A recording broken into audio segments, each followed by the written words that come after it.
Friends, బాగున్నారా? మీరు ఎంతో బాగుండాలని కోరుకుంటాను. ఈరోజు మన ఛానల్లో రసం పెట్టుకుంటాను. టమాటాల రసము, చింతపండు వేసుకొని రసం పెట్టుకుంటాను. మరి చింతపండు లేకుండా అనుకోగాకండి, చింతపండు కూడా తీసుకోవాలి. ఒక పెద్ద నిమ్మకాయ సైజు చింతపండు తీసుకొని నానబెట్టుకోవాలి కడిగి. ఈ చింతపండు రసం కోసం ముందుగా జీలకర్ర తీసుకోవాలి. దాంట్లోకి మసాలా అన్నమాట. ఇది ఒక 4 స్పూన్ల దాకా జీలకర్ర తీసుకున్నాము. ఇది బాగా దంచుకోవాలి. జీలకర్ర ఈ విధంగా దంచుకోవాలి. బాగా ఒక్కలు ముక్కలుగా దంచేస్తే సరిపోద్ది. తర్వాత తెల్లగడ్డ తీసుకోవాలి. ఈ పొట్టి ఏం తీయబడలేదు, తీయకుండానే వేసేసుకొని దంచేసుకోవాలి. ఇది ఈ విధంగా దంచుకోవాలి.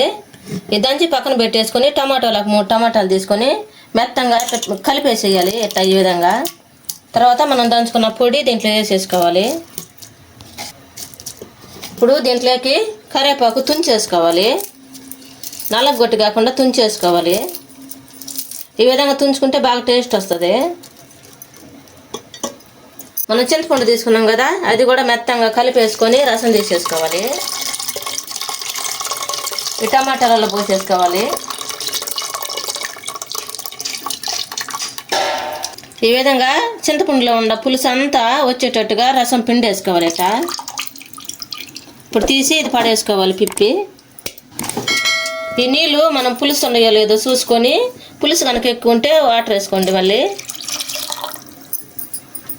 దీంట్లో టేస్ట్ తగ్గట్టుగా ఉప్పు వేసుకోవాలి. ఈ విధంగా అన్ని కలిపి పెట్టుకున్నాం కదా, కలిపిన తర్వాత దీనికోసం తాలింపు కోసం స్టవ్ వేసుకొని బాండ్లు పెట్టుకోవాలి. బాండ్లు బాగా వేడైన తర్వాత ఆయిల్ వేసుకోవాలి. ఆయిల్ బాగా వేడైన తర్వాత జీలకర్ర వేసుకోవాలి. తర్వాత ఎండుమిరపకాయలు వేసుకోవాలి. తర్వాత కరివేపాకు వేసుకోవాలి.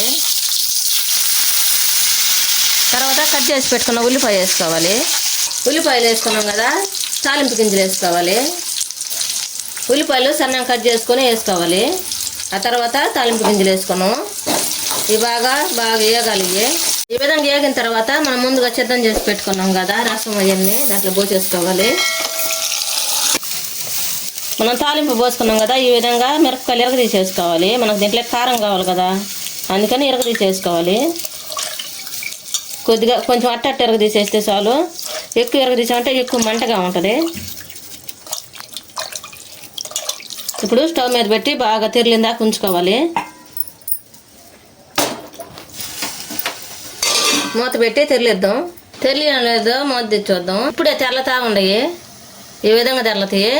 ఈ విధంగా తెరిలిన తర్వాత స్టవ్ ఆపేసుకొని దించేసుకోవాలి. ఎంత టేస్టీగా ఉండే టమాటాల రసం రెడీ అయ్యి మీరు కూడా మీ ఇంట్లో చేసుకొని ఎలా ఉందో మా కామెంట్లో పెట్టండి. లైక్ షేర్ చేయండి, సబ్స్క్రైబ్ చేసుకోండి, పక్కన ఉన్న బెల్ నొక్కండి. Thank for watching.